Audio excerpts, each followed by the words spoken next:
Jeez, I can already hear fans raging. Okay, so let's make a quick disclaimer, shall we? So if you clicked on a random video and didn't read the title, this is going to be an analysis of one of Savdra's recent videos, an animatic she made for her character, Leo, portraying his backstory. And the thing is, I have to emphasize analysis, because this is not a rant. Let me be real. I don't personally like Savdra's very much. Yeah, I know, shocking, right? Anyway, I was curious and decided to watch this video and see what it was all about because, I mean, I'm not really a fan of her content, but this one looked different from her rants and things, so I was like, you know what, I'll give this a chance. Why not? I like me some animatics. You know how it is. But I watched it and I wanted to give a bit of an analysis on it, you know.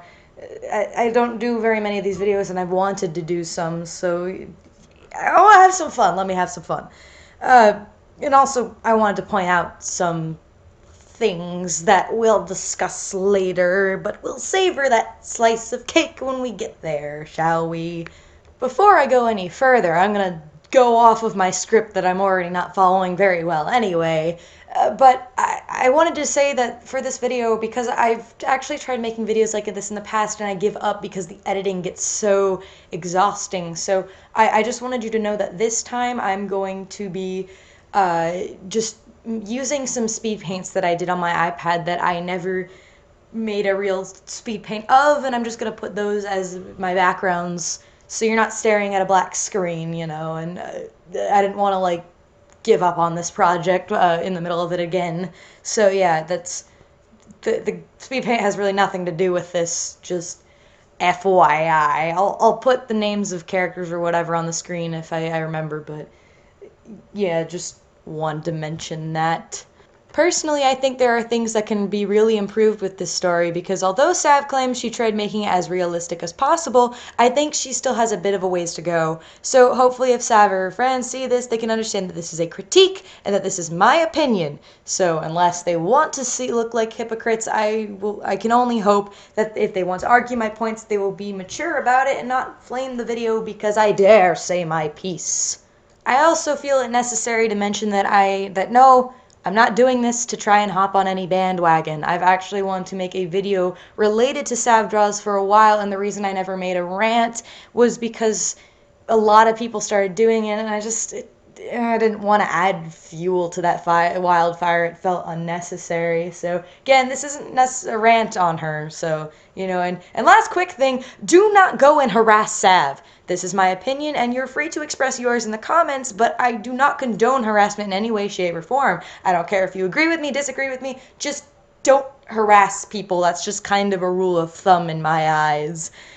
God, this took way too long. This is going to be a long video. Bear with me, guys. Leo is a nursing student who enjoys drawing on his spare time, but doesn't really think anything of it. Not even a few seconds back in and I'm already back again. I'm gonna skip this whole little intro part because I have really nothing to say about it and it's just giving some context as to where he currently is. So, you know, I didn't have anything to say about it, so I didn't feel it necessary. I'll be skipping other parts of the video, but I won't make an announcement because I don't want to make this video drag on like an hour long. So I will put a link to the original video in the description and in the end screen, so you're free to go view it yourself, so you know I'm not doing any clever editing or anything like that to make it seem worse than it is. I'm just skipping some things for the sake of length in the video. He has pink hair and purple eyes. Why? Many people ask the question and here is the answer. I've put a lot of thought into this and tried to make it as realistic as possible. So, there is a genetic gene mutation in his melanin, causing a red pigment to be shown throughout his body. As the mutation was developed in the womb, doctors are astonished to realize that the boy was born with purple eyes and light pink hair. Well, how could this be possible? He was undergo many observations and studies as an infant, and they had concluded that it was the first mutation of its kind. He was labeled as the pink-haired boy. Now, due to this mutation, there are a few downsides to this, and not just oh well he just has pink hair. Leo cannot grow hair as fast as a normal person. Even the rate of a person with slow hair growth, he is still slightly slower. The mutation also caused his eyes and skin to be extremely sensitive to sunlight and can cause major sunburns and bruising. His eyes have become very sensitive to light, and is often in the shade due to the sensitivity. His skin tone has a slight red tint to it, even though he is as pale as can be. The hair on his body is also the same tint as his hair, but it is a little harder to see, and his hair cannot absorb hair dye. It would drain out or fade away within days. Okay, so I've actually seen some people disagree with this part of the story, but if I'm being real here, this is actually something I have to give Sav props for. After all, when it comes to genetic mutations, there's always got to be that patient zero, if you catch my drift. And to me, this almost seems like it could be a different form of albinism, like, there was a weird thing, so it's albinism, but it kind of spun around differently. I find this part interesting. However, it might be one of the only interesting things I actually find about Leo, but we're not there yet. Regardless, credit where it is due. Good job, Sav. I actually like this point in the sort of detail you put in. I like genetic mutation-y things, so. May, his mother, eventually had enough and wanted the boy to grow up as a normal child. Normal is all he wanted. But he got quite the opposite. As he grew up, his mother slightly began to become increasingly self-obsessed. Obsessing over her own looks rather than to care for her own children. Alexander, Leo's father, was an alcoholic. He was slightly abusive to the male children. And by slightly I mean very. When he would get drunk, he got very aggressive. Yelling at the children while having harsh sex with May to rub it in their faces that he was the dominant one of the family, and that no one could take his place. He would also have a tendency to lash out on the children by yelling or physically pushing them down to get them out of the way. The children were very scared of Alexander. Okay, I can't help it, but Sav, if we go on your own logic and your own reviews where you seem to think that cliches are Satan, then I feel a need to point out how big a cliche this is with the abusive father bit. Now, of course, I don't think cliches are inherently bad, but because you seem to have an agenda against them, I do kind of have to point that out, so. Yeah. Sam was an exception. She was his favorite. The first female to be born. He was his princess. Sam was the supporter. He was the support to Leo and Zebra when they were young. Basically, it just talks about after this about how Leo's older brother wanted to feel strong, so he started picking on Leo because he was the weak, defenseless one, and Sam could actually pick a fight with him and hold her own against him. So basically just talking about how his older brother bullied Leo, and it just seemed like a bit, it was just long, and I didn't have anything to say about it, so yeah. Older brother picks on little brother. There we go. Zebra soon snapped and had enough of his father's belittling. While his father was throwing a small party with friends, Zebra snuck after him when he was alone to go to the bathroom. Another family secret that wasn't really known until her death. Clementine, Niall's mother and May's sister, was in love with Alexander, her sister's husband. She never saw the drunk, abusive side to Alexander that the children would see. She saw the charming, attractive, older man that would throw parties and flirt with her non-stop. Of course, he was unhappy with his marriage with May. She was becoming so self-obsessive because he would avoid her. She became a cold plastic bitch. He preferred the natural woman. She had a constant secret fling with Alexander when Niall turned the age of 11. You know what's kinda sad? I actually find this whole thing with the parents a lot more interesting than Leo's story so far. It feels like there's just so much room for drama and angst and all the other fun stuff. I mean, could you imagine the irony if May became obsessed with her looks because she thought Alexander was getting bored with her, but then it turns out that's what actually turns him away? Like, I don't know about y'all, but I'd read a whole story based on that. Heck, throw him in the past and with some nobility and royalty and some court drama crap, I'd be all over that. I love well-written relationship drama. Wait, what were we doing? Oh, right. Analyzing the... Yeah, let's get back to that. Going back to Zebra following his father to the bathroom, he chose the most overrated weapon. A knife. Of all the things that he could have chosen, he chose a fucking knife. There were guns in the house, why didn't he just choose that? He could have even gone with something more creative, like fucking scissors. Nope. A knife. His reasoning behind the chosen weapon is that he wanted to kill his father slowly. He wanted to see the life drain from his eyes as he kills him. He wanted to dominate his father. For all the shit he did. Edgy, isn't it?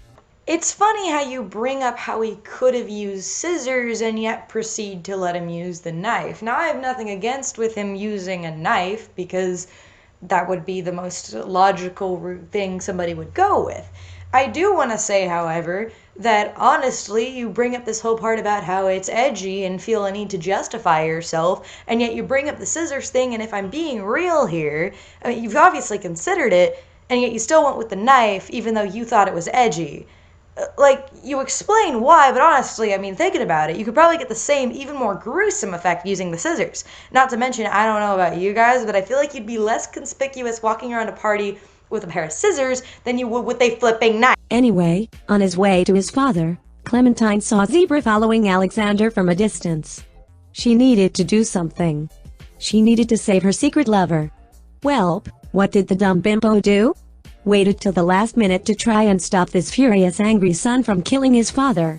She stepped right in front of Alexander while Zebra was mid-swing.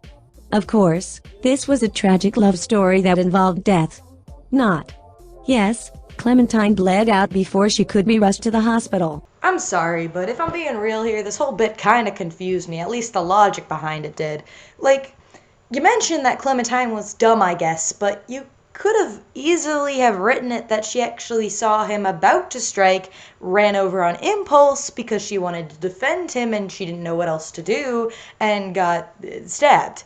That would have made a lot more sense than her actually seeing Zebra sneaking up behind Alexander and just standing there, not screaming to him.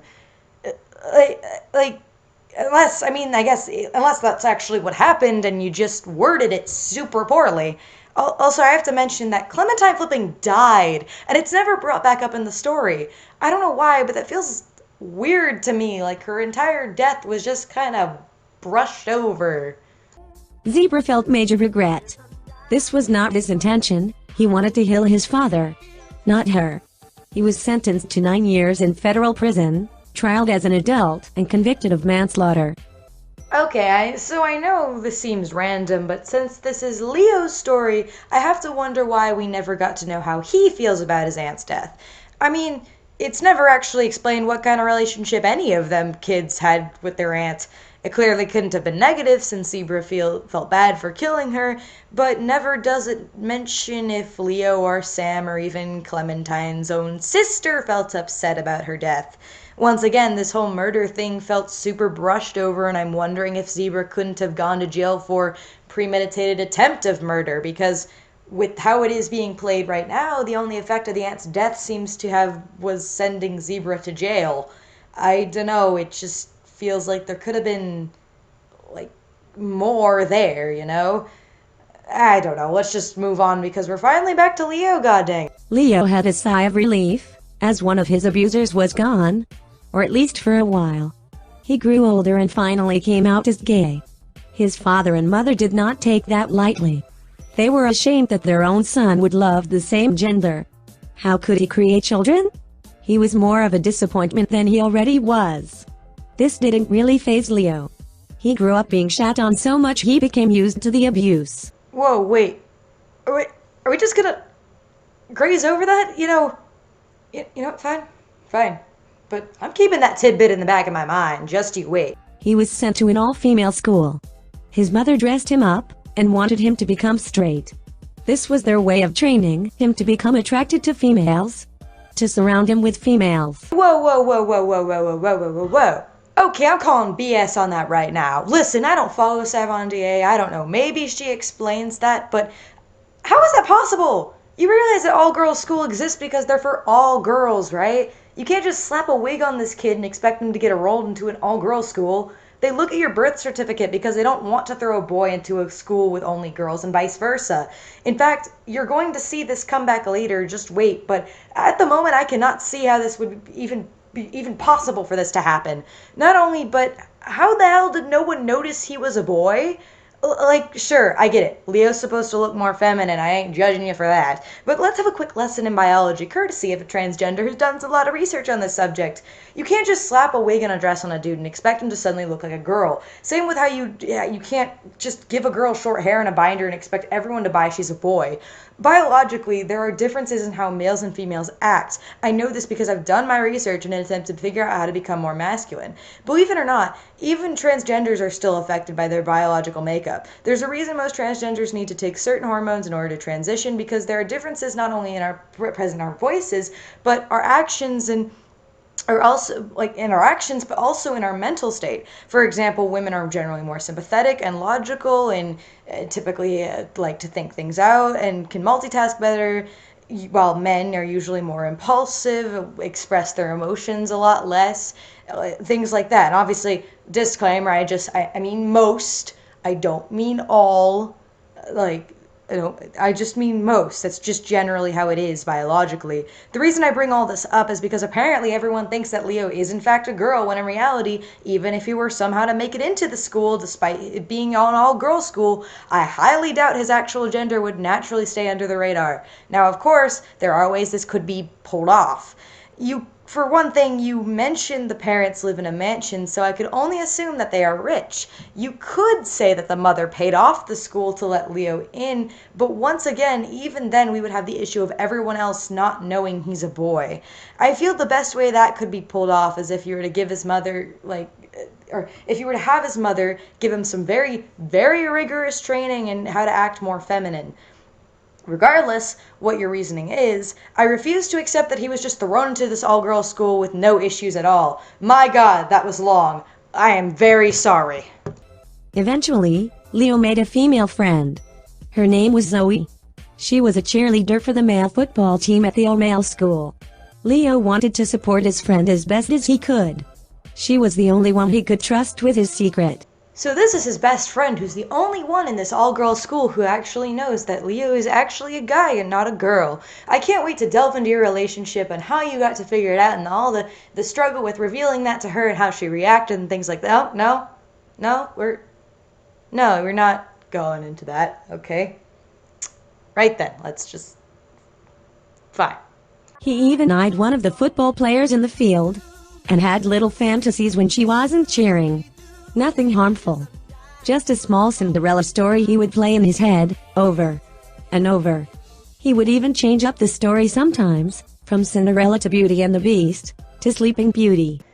You know, what interests me is that in his fantasies he actually pictures himself as a woman, which would lead me to believe that maybe he has some serious conflicting feelings about his gender because of what his mother did, which might lead to him having some real issues regarding his identity, which could lead to him an interesting journey of him trying to understand who he is and what he identifies with, or we can brush over that too. That's fine. One day there was a small accident as someone was tossing Zoe in the air. This caused her to fall and break her leg. Everyone rushed to the area, and Leo got next to her as he was waiting for the ambulance. This is where Dante comes in. He was the one Leo was eyeing. The edgy, angsty, beefed-up football player came over to her to give her water and a pillow to rest on. Leo's heart was racing as he built up the courage to say hi. Oh my goodness, can I just point out Zoe's face? Like, oh my god. All I can imagine is like, bro, what the hell? Stop flirting and give me the damn water. I need it over here. Wow. He hit it off. The awkwardness Dante found adorable, since he is a thing for shy girls. Leo gave him his number. At this time, Sam was going through a hard time. A hard time for any transgender person is transitioning from one gender to the other. He was a male, but born a female. He was comforted with a bunch of support from friends, Leo, and Niall. Alexandra hit a wall. This was his princess. He did not want to accept the fact that he will no longer have a baby girl. Sam left the all-female school and transferred to the all-male school. Oh boy, we're doing this kind of thing again. I'm so excited. Alright, so now the transgender thing is a little bit different than the whole just throwing a boy in a girl's school and throwing a wig on him. But from what I can gather, highly depends on where you are and what your legal system is. It kind of varies case by case. So while it probably would be easier for you to get away with this, at least if Sam fully transitioned and isn't just transgender but not taking hormones and things like that, in the context of this animatic, you seem that like this sort of change was super simple and they just said, hey, he's a boy now, let's send him to the boys' school, and everybody's like, okay. Like, I feel like there would be a lot more legal drama with this whole thing here rather than just sending him off to the other school and everything being hunky-dory. This was a hard time for May, but she accepted Sam, which made Leo jealous. Why does Sam get support from May but not him? This made him agitated but not mad at Sam, since it was not his fault for how his mother felt. You know, Leo, I've been wondering the same thing. Like, why isn't this explained? Like, heck, we don't even get into how the father's handling this. I mean, we mentioned he hit a wall, but like, nothing else. He doesn't try stopping it, just doesn't try doing anything, just kind of, oh yeah, I'm feeling weird about this, but I'm not even gonna say anything about it. Like, I just don't even know. There's so many like plot holes and things. Ugh, I don't even know. After about a year of getting to know Dante and becoming good friends with him, enough to where they started dating, about several months into the relationship, Leo thought it was the perfect time to tell him the truth. Leo got him to the house one day, got him to his room. Dante thought he was going to get some action. But, to his surprise, in the middle of talking to Leo pulls his pants down and stares at Dante dead in the eyes and states, I'm a male. Okay. Pick up. Okay. I'm sorry, I'm just trying to imagine like you walk in a room with your girlfriend and she just like pulls her pants down in the middle of a seemingly irrelevant conversation. It's like, I'm a boy. Okay, I'm sorry, I found that genuinely funny. Good job. I gotta give props. That was funny. Anyway. Dante was taken back by this. This made him stop and contemplate everything he thought about Leo. He thought he was straight, but he still loves Leo. What does that make him? He turned to Leo and sighs, you may be a male, but I will still love you, he stated. This made Leo cry, not sadness, but happiness. This strengthened their bond as a couple. Alright. I'll admit, this is a pretty nice part of the story. A little ridiculous build-up, but really sweet nonetheless, honestly. I'll take it. But sadly, as May and Alexander found out about their relationship, Leo was kicked out of the house. Sam did not stand for this and left with Leo, as well as Niall. Dante still currently lives with his middle-class normal family. That's about it for Leo's story to this current day. Alright, so the ending was alright to me, if not a little anticlimactic. To be honest, I feel like you could have done something a little more Romeo and Juliet kind of thing, where the parents try to separate them, but Sam and Niall don't stand for it, so they make Leo an offer and decide they should all move out. Or even better, maybe Leo snaps at his parents and finally vents all his feelings and frustrations, giving some satisfaction to the audience and seeing him finally speak out against his family and the, discrimination, stuff like that. After his parents are so enraged because of him speaking out, they kick him out, but Niall and Sam have his back. It just feels like it could have been a far more satisfactory or climactic ending, if you catch my drift. Oh, before I forget, here's a fun fact about Niall and May. And to give you the summary of that, May gets upset when she finds out her husband liked her sister more, and Niles tries to comfort her, and for some reason he looks a lot like Alexander, even though they aren't related. But basically, May has the hots for Niles, but he's like, no, that's incest, I ain't into that. But he's also conflicted because she's hot, so yeah, that's a thing. I kind of find it irrelevant since this is Leo's story, so let's just get to the final thoughts, shall we? So overall, I don't find this to be an absolutely terrible story, if not a little bit boring. But I will admit I personally don't really care much for super realistic slice of life stories or realistic fiction. I'm more of a straight up fiction guy / fantasy guy myself. I mean, if it wasn't obvious from my own original stories like Luniverse and Seven Sins and a Baby, So I probably do have a little bit of bias when it comes to that. However, I do want to give Sav some props for trying to make the story realistic and still not making it so boring that I had to change the channel to something else. However, I do want to address the flaws and issues I have with the story. For one thing, there's a lot of bits that just really don't make sense to me. Particularly the whole boys' girl school versus girls' school. Like, I'm sorry, I just don't buy any of that BS for a second. You could pull it off, but if you really want this to be a realistic story, you're gonna need an explanation that's more than just his mom slapped a wig on him and boom, now he's a girl and no one's the wiser. I also have to be honest. I found the drama with Alexander May and Clementine far more interesting than the rest of the story. It felt more intriguing and tragic to me. Not only was the relationship drama, but compared to some of the other characters, it felt like the parents and Zebra had more character development in general. In a sense, I'd much rather read a story about just those characters. I mean, if you took out Leo and Sam, could you imagine what kind of story you would make out of that? Imagine a story about two rich sisters. One is more naturally pretty than the other and gets married to this charming guy. The other sister is jealous but doesn't want to ruin her sister's happiness. After having a kid, the wife sees the husband casually flirting with other women, not realizing it's in his nature and it means nothing. But she starts trying to make herself look more attractive for him, becoming obsessed with her looks and envious of other women. She doesn't know that what she's doing is actually pushing him away because he liked her natural appearance. He begins flirting and having affairs with the sister, who happily obliges because she secretly loves him. And in this time, the son is getting abused because his father is starting to lose interest in him and his mother doesn't care. Eventually, the sister has a son, but she refuses to share who the father is. And instead of that son being just some random guys, plot twist, it's actually the husband is secretly the father, and no one knows, not even him. Eventually, the oldest kid gets so fed up with his father, he tries to murder him, accidentally murdering the lover who wanted to protect the man she cared for. The son goes to jail, and the sister's son, having no family to turn to now, stays with the aunt and uncle. And the rest of the story is filled with secrets and betrayal and drama. Holy shit, now I want to write that story. I won't lie, I zoned out there for a bit writing that in the script, and I did not mean for that to happen, but like, you see my point is, right? I found that whole part of the story more interesting concept that could have been taken to such more interesting level than some of the other parts of the story. Technically, some of that was mostly made up for me just because I wanted to run with the concept, but I mean, you get my flippin' point. Now, I have to say that I've heard some people call Leo a Gary Stu, and personally, I have to disagree. The term Mary Sue and Gary Stu have been so distorted, the true meanings of the words have been lost. Since it's such a subjective topic, I'll tell you what I believe qualifies as one. So that way you can understand where I'm coming from. To me, a Mary slash Gary slash Stu is a character who comes off as perfect and isn't affected by the narrative that they are in, oftentimes effortlessly fixing problems and only ever disliked by evil characters. Their flaws, if any, are turned around to seem more like strengths or benefits than they easily accomplish whatever they set out to do.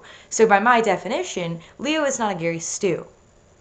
However, if I'm being honest, Sav, based on your own logic from your past reviews, if one were to analyze this character the way you've analyzed ones from the past, I'd say he's super duper edgy and cliche, oh boy.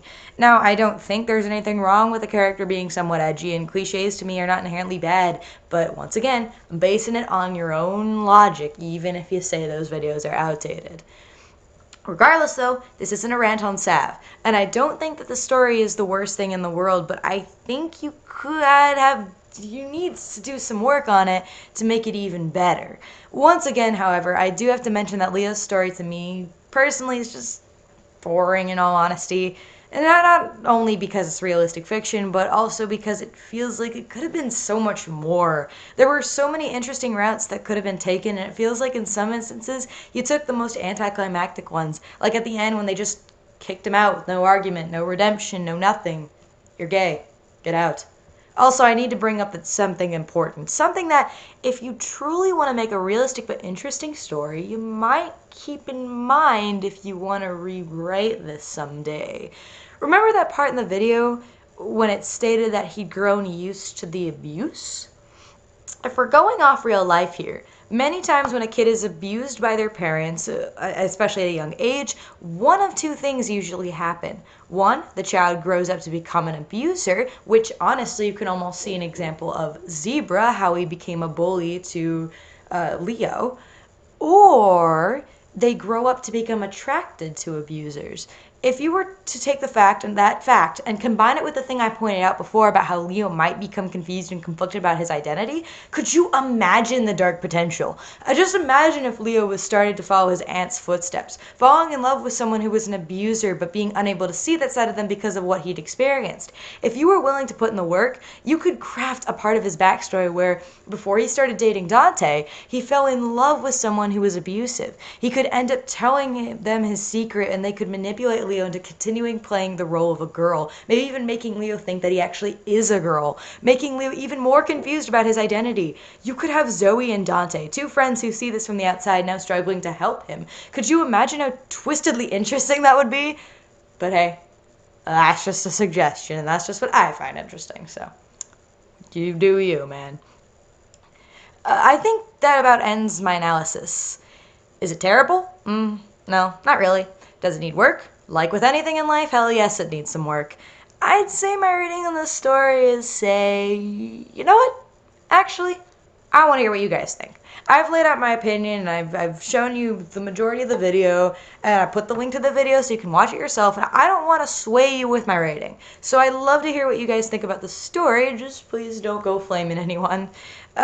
Anyway, if you enjoyed, please leave a like on this video. Honestly, I kinda already had the flame shields up because I only recently hit 6,000 subs. Thank you guys. And Sab has 46,000.